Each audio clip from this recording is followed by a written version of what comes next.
The small alien child Zixtal snuggled under the shimmering covers of its sleep pod. The 3 moons of Krell 9 cast gentle light through the window. Zixtal's skin changed from bright blue to a calm purple as Parent Zix entered the room. "Tell me a scary story," Zixtal said, 6 eyes blinking with excitement. Parent Zix sat on the edge of the sleep pod. "Are you sure? You had bad dreams last time. Please, I want to hear about the humans again." Parent Zix sighed through both breathing holes. "Very well, but remember these are just old tales to frighten younglings." The room lights dimmed as Parent Zix began to speak in a low, scary voice. "Far away in a forgotten corner of the galaxy, there is a terrible death world called Earth. The gravity is so strong it would crush our bodies. The air is full of burning oxygen. The planet shakes and floods and burns, but the monsters who live there do not care. They are called humans." Zixtal's skin rippled with fear and joy. Humans look almost like people, with 2 arms and 2 legs, but that is where the similarities end. Their bodies are filled with a skeleton made of rocks that can repair itself. They bleed red liquid that carries death germs. If you cut off their limbs, they do not die. They keep fighting, and later grow new skin to cover the wounds. "Could a human beat a Krell warrior?" Zixtal asked. "Humans are not as strong as Krell, but they never stop. Their bodies are built to chase prey until it falls from being tired. They can go days without sleep. They can lose half their blood and live. Their teeth are made for tearing flesh, and they enjoy the taste." Parent Zix moved closer, voice dropping to a whisper. "Worst of all is their strange minds. Humans seek danger for fun. They jump from high places. They dive into water. They climb mountains of ice. They fight each other for sport, and they never ever give up. If a human decides you are its enemy, it will follow you across the stars until your final day."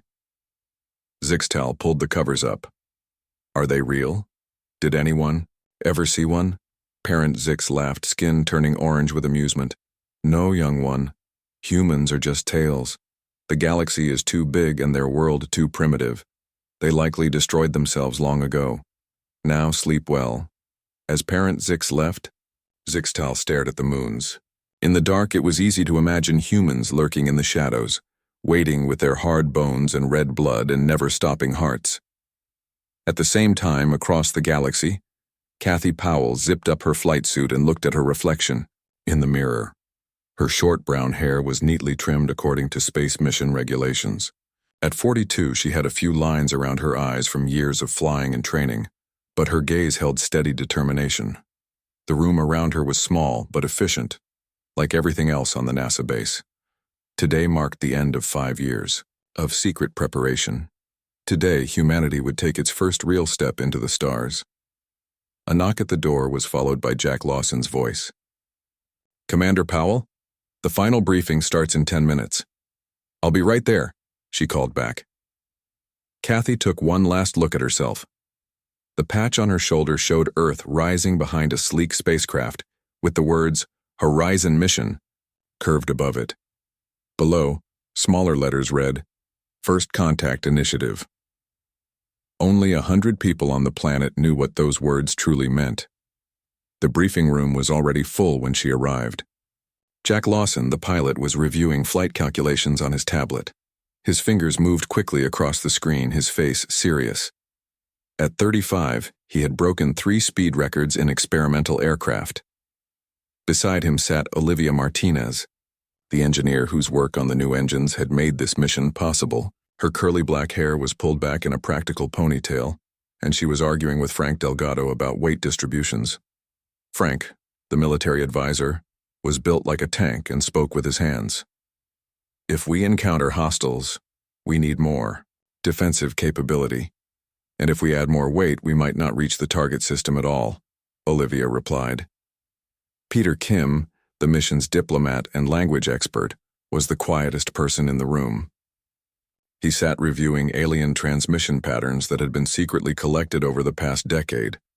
Daphne Wright completed the team. The xenobiologist was explaining something about atmospheric adaptations to a colleague when Kathy entered. Her, Excitement about potentially discovering new life forms had never faded during the years of preparation. At the front of the room, Director Allen called for attention. The room fell silent. "Ladies and gentlemen, in 6 hours you will board the horizon and make history.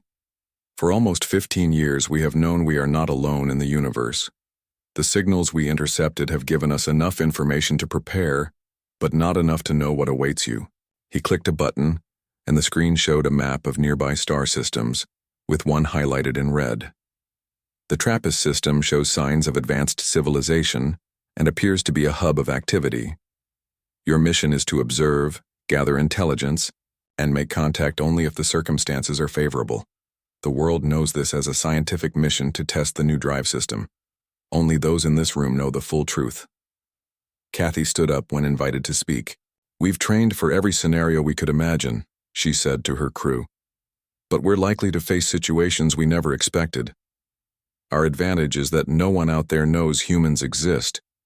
We can observe and decide when and how to reveal ourselves." After the briefing, the crew had a final meal together before suiting up. The Horizon waited for them in the hangar, its sleek form unlike any spacecraft built before. The revolutionary engine core, hidden from public view, would take them farther than any human had traveled. As they walked toward the ship, Daphne fell in step beside Kathy. "Do you ever wonder what they'll think of us?" she asked. "Who?" "The aliens. Will they see us as friends? Threats? Curiosities?" Kathy considered this. "I guess we'll find out, but remember, we're not going in blind. We know they're out there. They don't know about us."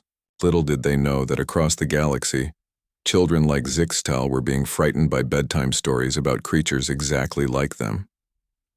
The Horizon launched that night, breaking free from Earth's gravity with a burst of light that was visible for hundreds of miles. Official news reports called it a test of new propulsion technology. Only the crew knew they wouldn't be returning for at least 2 years.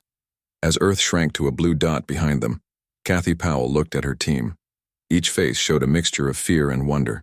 They were leaving everything they knew to venture into a galaxy that had no idea humans were coming. "Systems check," she called, and one by one, her crew confirmed their readiness. The Horizon accelerated toward the stars, carrying 6 humans toward a universe that told scary stories about them, around alien campfires. Soon those stories would come to life. 3 months passed aboard the Horizon. The crew settled into their routines as the ship traveled through space faster than any human vessel before. The new engine hummed with a strange energy that Olivia checked twice daily. Kathy Powell spent most mornings studying the data they had collected about alien civilizations. The signals they intercepted grew stronger as they approached the edge of settled space. Peter Kim worked day and night to decipher the alien languages, making slow but steady progress. "I think I understand their basic communication patterns," Peter told Kathy one day. "They use sound patterns similar to us, but with more tones and pauses. Their written language seems to be based on geometric shapes." On the bridge, Jack Lawson guided the ship toward a dense cluster of signals coming from a nearby star system. Their first close observation point. "Slowing to quarter speed," Jack said, his hands moving across the control panel. "We should have visual contact in about 4 hours. Frank Delgado stood nearby watching the security screens. "Remember, we observe only. No contact, unless absolutely necessary."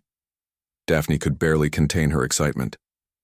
"We're really going to see them, actual aliens." When they reached the observation point, the crew gathered on the bridge. Jack dimmed the lights and activated the long-range viewers. The screen showed a busy space lane between 2 planets in a nearby system. Small ships moved back and forth, like busy insects. "Look at the design of those ships," Olivia whispered. "The propulsion systems are nothing like ours." Daphne pointed to the screen. "And look at the size. They're much smaller than the Horizon. I wonder if that means the aliens are smaller too."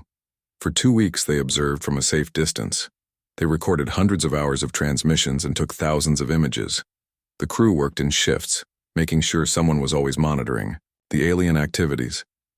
"These species are fascinating," Daphne said during a crew meeting. "From what I can tell, there are at least 4 different alien races working together in this system. They seem to have evolved in environments very different from Earth. Peter nodded. Their communications suggest a peaceful trading relationship. I've identified what might be cargo manifests and docking schedules. Kathy felt both pride and caution as she listened to her crew. They were making history with every observation, but they needed to remain hidden until they understood more about the galactic community. Then everything changed. Jack burst onto the bridge during night shift. "Commander, you need to see this." Kathy followed him to the observation station. The screen showed a large, dark ship approaching a smaller transport vessel. "That big ship doesn't match the others we've observed," Jack explained. "It appeared from behind the moon and is moving fast toward the transport." They watched as the dark ship fired some kind of energy weapon at the transport. The smaller ship tried to flee but was quickly disabled. "They're attacking them," Frank said, entering the bridge. "That's a pirate raid or something similar." The dark ship attached to the transport. Through their viewers, they could see figures in spacesuits moving between the ships. "They're boarding them," Kathy said. Peter rushed in with new information. "I just decoded an emergency signal from the transport. They're carrying refugees from a planet that suffered some kind of natural disaster. Mostly families and children." Daphne tapped into the visual feed. "Look there. They're forcing people out of the transport." On screen, they could see small alien figures being pushed into the larger ship. Even from a distance, their fear was obvious. "We have to do something," Olivia said. Frank shook his head. "Our orders are clear. No contact." Kathy watched the screen, her hands gripping the edge of the console until her knuckles turned white. Everything in her training told her to remain hidden. Everything in her heart told her to act. "Jack, how fast can we reach that transport?" she asked. Jack looked up in surprise. 8 minutes at full speed. Prepare the engines, Frank. Get the tactical systems online. Olivia, I need you to make sure our shields can handle whatever weapons they have." Frank stepped forward. "Commander, this goes against our mission parameters." "No," Kathy said. "But I didn't come all this way to watch children being taken by pirates. We're supposed to represent the best of humanity. This is what that means." She activated the ship-wide communication system. "All crew to battle stations. We are about to make first contact." The Horizon moved from its hiding place and accelerated toward the two ships. As they approached, they could see the pirate vessel was about to disconnect from the transport. "Open communication channels," Kathy ordered. Peter worked quickly. "Ready, but I can't guarantee they'll understand us. We'll make ourselves clear enough, broadcast on all frequencies." Kathy stood tall as she spoke. "This is Commander Kathy Powell of the Earth vessel Horizon. Release your prisoners and stand down immediately." The pirate ship hesitated, then suddenly fired an energy beam toward the Horizon. "Evasive action," Jack shouted, turning the ship sharply. The beam grazed their shields, causing the lights to flicker. "Shields holding at 92%, Olivia reported. Kathy nodded to Frank. "Disable their engines. Non-lethal response only." Frank targeted the pirate ship's propulsion system and fired a precise burst from their weapons. The shot hit perfectly, causing the larger ship to drift sideways. "They're launching smaller crafts," Jack warned as several pod-like vessels emerged from the pirate ship. "Intercept them," Kathy ordered. What followed was humanity's first space battle. The Horizon was more advanced than the pirate vessels, but the aliens were experienced fighters. They surrounded the Earth ship, firing from multiple directions. Jack flew the Horizon with incredible skill, spinning and turning to avoid the worst of the attacks. Frank targeted the enemy weapon systems, disabling them one by one without destroying the ships. "Two vessels approaching the transport again," Daphne warned. "I'm going out there," Frank said, heading for the airlock. "I'm coming too," Olivia added. Kathy nodded her approval. "Be careful. We don't know what these beings are capable of."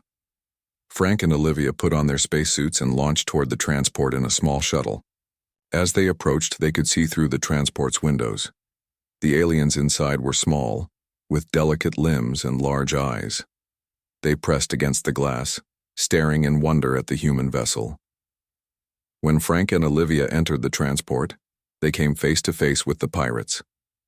The attackers were taller than their victims, with 4 arms and rough scale-like skin. They carried energy weapons and froze at the sight of the humans. One pirate fired at Frank. The shot hit his suit but barely penetrated the outer layer. Frank moved forward with surprising speed and disarmed the alien with a single motion. The other pirates backed away, clearly shocked by the humans' strength and resilience.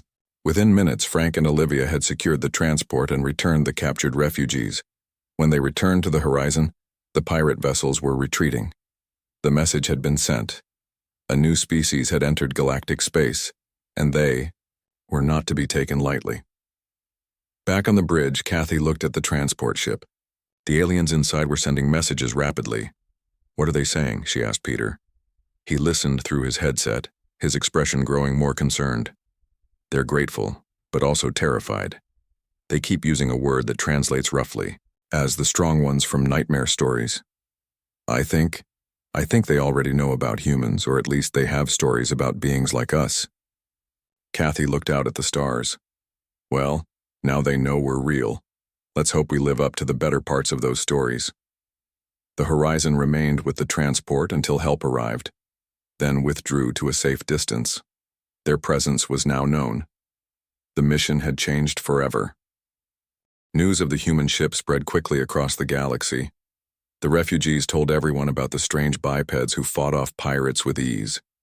They described how the humans moved fast, despite the normal gravity that most species found crushing. They spoke of the terrifying strength and the way the human named Frank barely noticed being shot. On the horizon, the crew watched as alien communication channels buzzed with talk of their appearance. "They're calling us Deathworlders and Bone Creatures," Peter Kim said as he monitored the transmissions. "It seems many species have legends about tough beings from high-gravity worlds. They just never thought we were real." Kathy Powell called a meeting in the command center. "Our mission parameters have changed. We need to establish proper diplomatic contact now that our existence is known." "Maybe we should head home and get new orders," Frank suggested. "This is way above our pay grade." Daphne shook her head. "That would take months. By then, who knows what could happen. Some of these transmissions sound scared, not welcoming." Jack pulled up a star chart on the main screen. "There's a space station in the next system. It looks like a trading hub with multiple species. Might be a good place to make official first contact." "I agree," Kathy said. "We'll send a transmission ahead stating our peaceful intentions." Peter worked for hours crafting a message in the most common alien language they had decoded. The crew watched nervously as he sent it toward the station. They waited 2 days for a response. When it came, Peter's face fell as he translated. "It's not good," he said. "They say we are to remain where we are. A delegation from something called the Galactic Council is coming to assess the human threat." "Threat?" Olivia repeated. "We saved those refugees." "Using weapons and showing combat skills," Frank pointed out. "From their perspective, we're an unknown species with military capabilities." Kathy made her decision. "We'll meet with this council delegation. It's our best chance to explain ourselves properly." 3 days later, a large vessel approached the horizon. It was elegant and smooth, clearly built for diplomatic missions rather than battle. The crew gathered on the bridge as a communication request came through. On screen appeared an alien with silver skin and 4 eyes arranged in a diamond pattern. Its voice came through Peter's translation system. "I am Ambassador Trilix of the Myriad Collective representing the Galactic Council. We request permission to board your vessel for diplomatic discussions." Kathy stood tall before the camera. "This is Commander Powell of Earth. We welcome you aboard the Horizon." When the airlock opened, 6 different alien species entered. Ambassador Trilix led the group, followed by representatives that Daphne quickly classified in whispers to the crew. The blue one is a Zilvan, water breathers. The tall, thin one must be from a low-gravity moon. The small green one has the extra joints of a Krell. The aliens moved carefully, watching the humans with a mixture of curiosity and fear. They seemed especially nervous around Frank, who stood a head taller than most of them. The meeting took place in the conference room. Peter's translation device worked well enough for basic communication, though some concepts required extra explanation. We have questions about your species and intentions, Ambassador Trillix began. Your appearance has caused great concern among many worlds. We understand, Kathy replied. We come in peace, seeking friendship and knowledge exchange. A red-scaled alien leaned forward. Then why does your ship carry weapons? Why did you engage in combat upon your first contact? We defended innocent lives, Frank said firmly. Where I come from, we don't stand by while pirates attack refugees. The aliens exchanged glances. The small green one, the Krell representative, spoke next. You must understand our concern.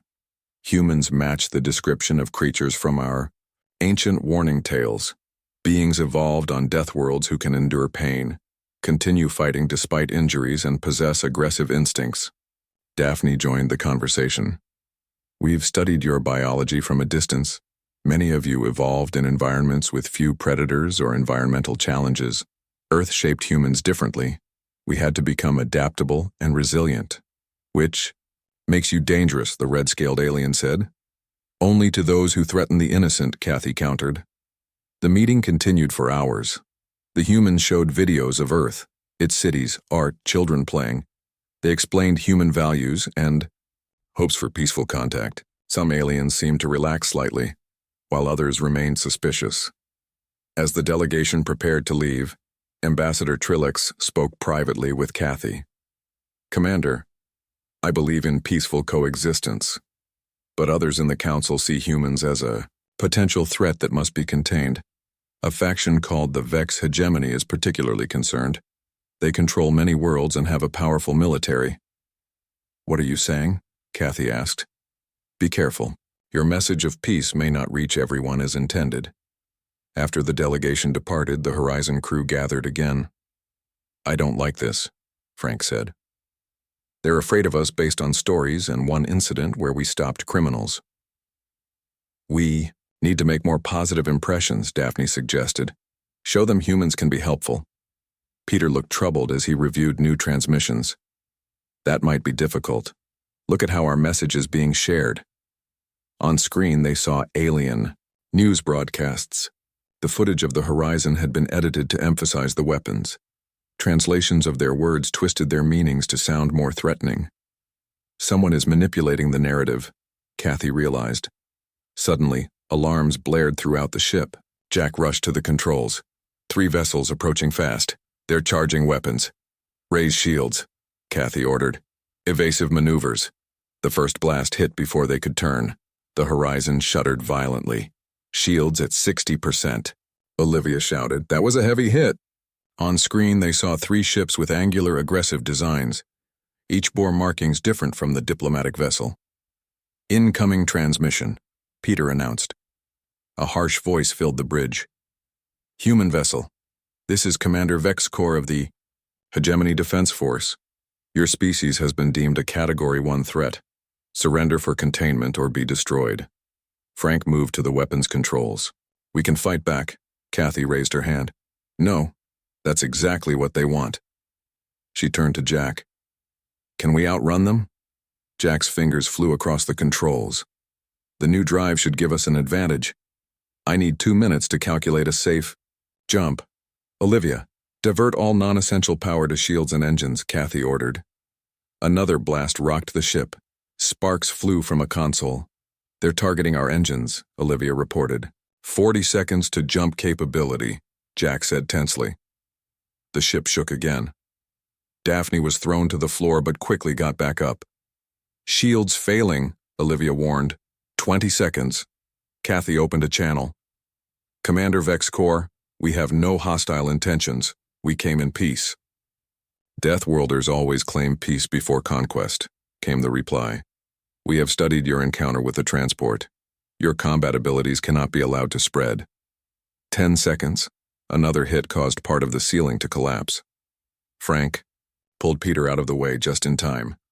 Jump ready, Jack shouted. Go, Kathy commanded. The Horizon vanished in a flash of light, leaving the Hegemony ships behind. As they emerged from the jump, warning lights flashed across every console. Engine damage is severe, Olivia reported, checking systems. We can't jump again without repairs. Where are we? Kathy asked. Jack looked at the navigation system. In an asteroid belt in an unmapped system. We should be hidden for now. As the crew began emergency repairs, Kathy stared out at the field of asteroids surrounding them. Their mission of peaceful contact had turned into something very different. Somewhere out there, aliens were spreading stories about dangerous humans, and now, those stories seemed to be coming true. The nightmare had begun. For 2 weeks, the horizon drifted among the asteroids. The crew worked day and night to repair the damaged engines.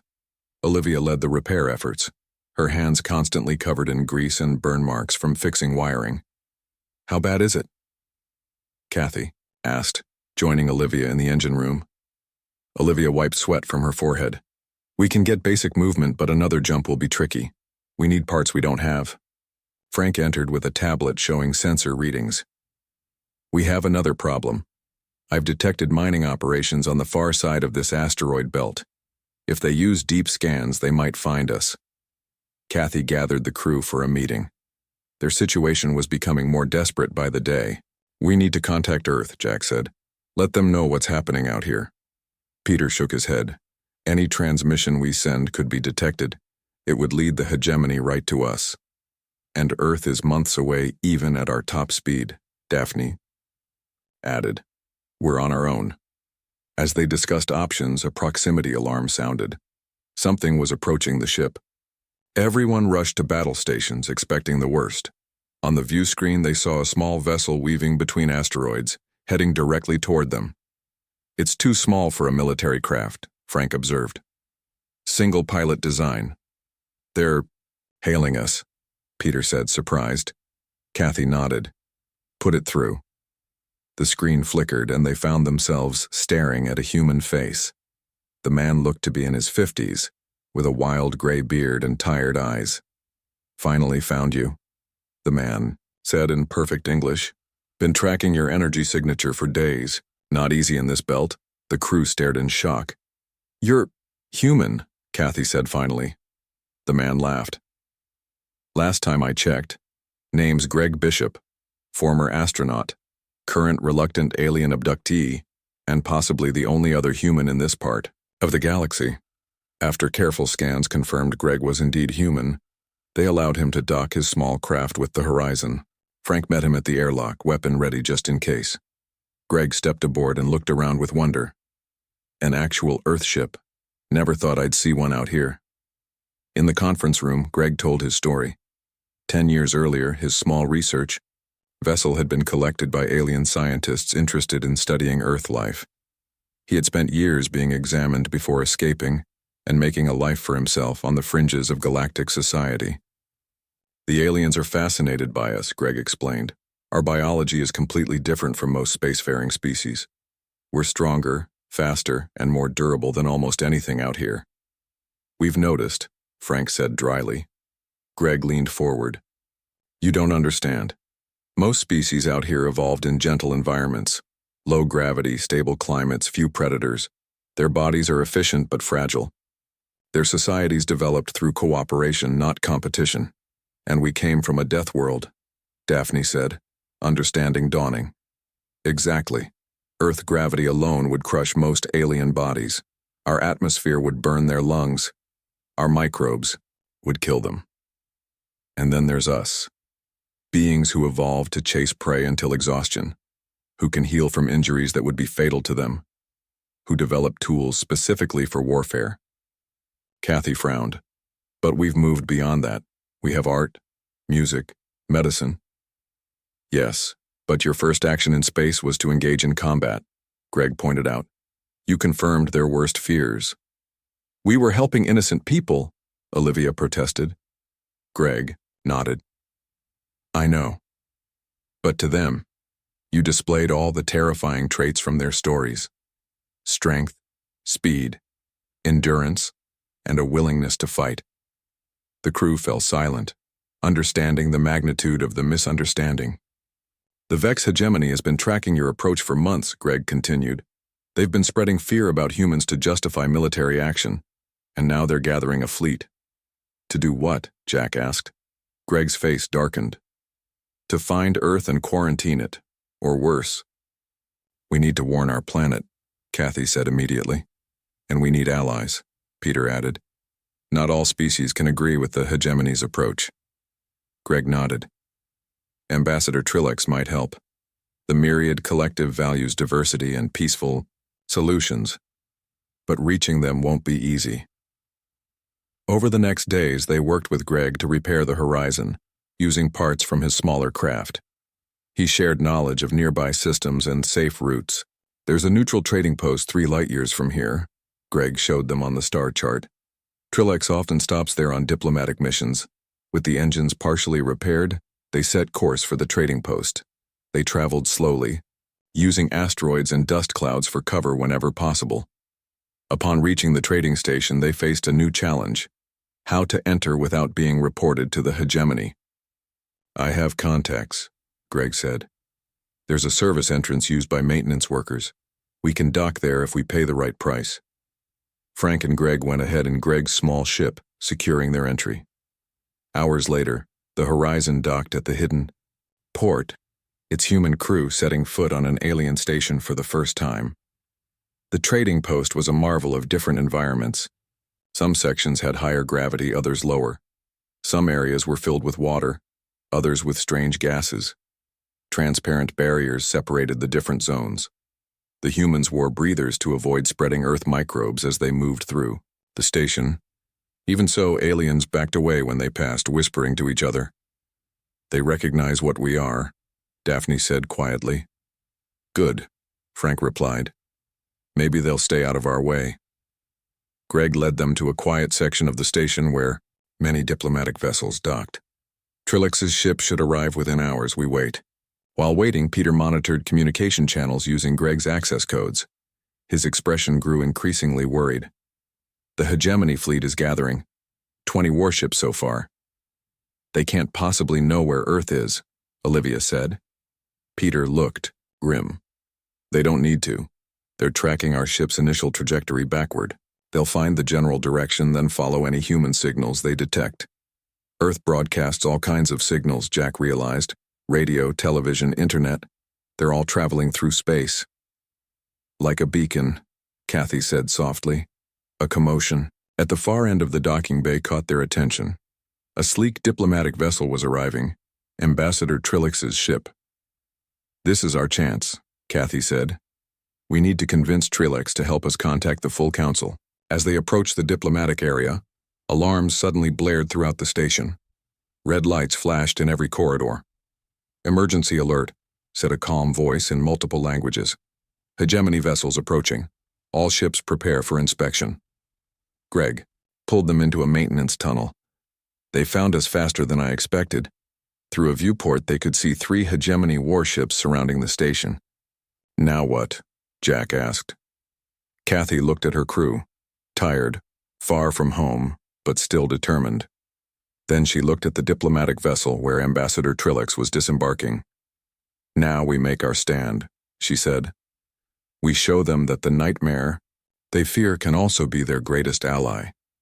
As hegemony troops began boarding the station, the humans prepared to make their final appeal for peace, knowing that failure would mean danger not just for them, but for all of humanity back on Earth. Hegemony soldiers moved through the trading station in tight groups. They wore black armor with helmets that hid their faces. Their weapons glowed with blue energy. From their hiding spot in the maintenance tunnel, Kathy and her crew watched the aliens search for them. They have scanners, Greg whispered. They'll find us soon. Kathy looked at Ambassador Trillex, who stood surrounded by hegemony guards. The silver-skinned diplomat appeared calm but concerned. We need to reach Trillex, Kathy said. Frank, can you create a distraction?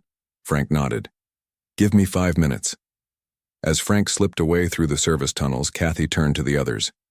Peter, you and I will try to speak with Trillex. The rest of you get back to the Horizon. And prepare for emergency launch. Jack frowned. We're not leaving you behind. This isn't about us anymore, Kathy replied. It's about Earth. If we fail, someone needs to warn our planet.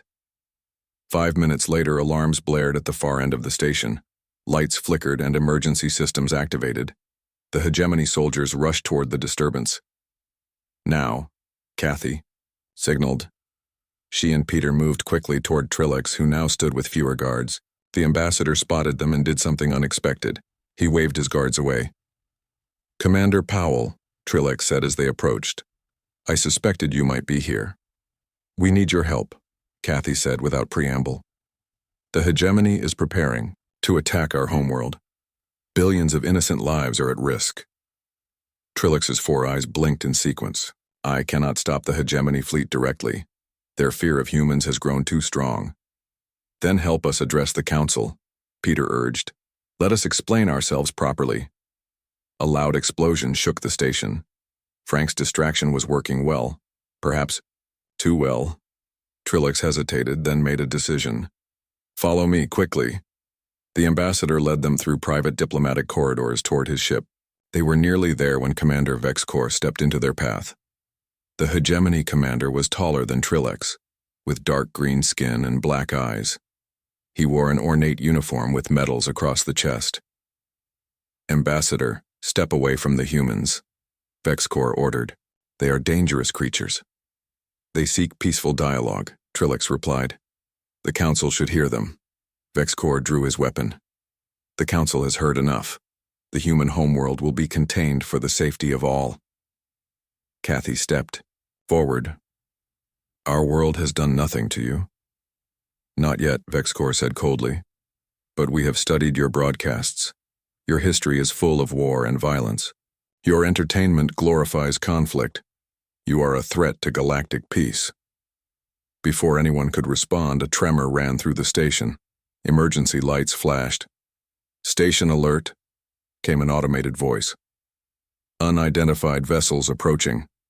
Weapons detected." On a nearby screen they saw 3 pirate ships, the same design as those that had attacked the refugee transport. "They followed us here," Peter realized. The station shook as the pirates opened fire. Vexcor turned to his communicator, shouting orders to defend the station. In the confusion, Trillix pulled Kathy and Peter toward his ship. "The pirates are attacking civilian areas," Trillix said, showing them a security feed. "Families and children are trapped." Kathy made a quick decision. She activated her own communicator. "Jack, change of plans. Bring the Horizon to the main." "Doc, we need to help evacuate civilians." "What about Earth?" Peter asked. "We show them what humans really are," Kathy replied. Within minutes, the Horizon arrived at the main dock. Frank rejoined them, sporting a burn on his arm. "Sorry about the explosion," he said. "Got a bit carried away." The station was in chaos. Pirates had boarded and were looting shops and homes. The hegemony soldiers were focused on protecting their own ships, leaving civilians vulnerable.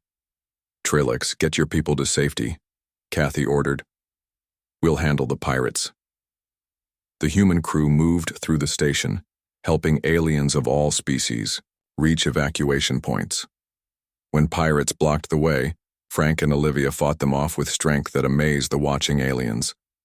Jack piloted shuttle runs between the station and larger ships, evacuating children first. Daphne, with her medical training, treated wounded aliens regardless of species. Kathy found herself face to face with the pirate leader in a burning corridor. The alien was nearly twice her size, with 4 arms and razor teeth. "The nightmare creature," the pirate growled, recognizing a human. "That's right," Kathy said, standing her ground. "The nightmare that protects." The fight was brief but intense. The pirate was stronger, but Kathy was faster and more determined. When it was over, the pirate lay unconscious, and Kathy helped the trapped aliens behind him reach safety. From his command ship, Vexcor watched in confusion as the humans risked themselves to save aliens who had been ready to attack their homeworld. When the last civilians were evacuated and the fires contained, Kathy stood with her crew in the council chamber of Trillix's ship. On screens around them, council members from across the galaxy watched. "You have seen us in action," Kathy told them. "Yes, humans are strong. We endure. We fight. But today you saw what we fight for." Images played on the screens. Frank carrying alien children to safety. Olivia repairing life support systems as she bled from a wound. Daphne treating injured aliens with gentle hands. Jack flying dangerous rescue missions into damaged sections. The stories you tell about humans contain truth, Kathy continued. We evolved on a world that challenged us at every turn. We learned to overcome pain, to push beyond limits, to never give up. She looked directly at VexCorp. But those same traits that make us dangerous make us the best allies you could have. We protect those who cannot protect themselves. We face dangers that would destroy others. Ambassador Trilek stepped forward. I move that the attack on Earth be cancelled. Instead, I propose formal diplomatic relations with humanity. The council debated briefly. Many were still frightened, but they had seen humans risk everything to save alien lives. Finally, the vote came in. The fleet would stand down. Earth would be contacted properly. Humans would be welcomed into the galactic community. Cautiously, as the Horizon prepared for the journey home, now accompanied by a proper diplomatic escort, Kathy stood on the bridge looking at the stars. Do you think they still fear us? Daphne asked, joining her. Kathy smiled slightly. Probably, but fear can become respect and respect can become friendship. So we're still the nightmare, Frank said. Yes, Kathy agreed. But now we're the nightmare that stands between the innocent and danger. The nightmare that fights not for conquest but for protection. Peter had been monitoring alien communications. Listen to this, he said, playing a translated broadcast. It was a parent telling a child a bedtime story, but not a scary one. This tale spoke of strong humans who came from a harsh world, who could endure great pain and never stopped fighting, but who used their strength to help others. Tell me more about the humans, the child asked in the recording. They are strong and brave, the parent replied. And if danger comes in the night, they will stand against it. That is why we no longer fear the darkness. Kathy looked at her crew, tired, wounded, but proud. They had changed the story. They had turned fear into hope. The Horizon turned toward Earth, carrying the first human ambassadors to the stars, not as conquerors, not as nightmares, but as protectors of a galaxy that had only known them from scary tales.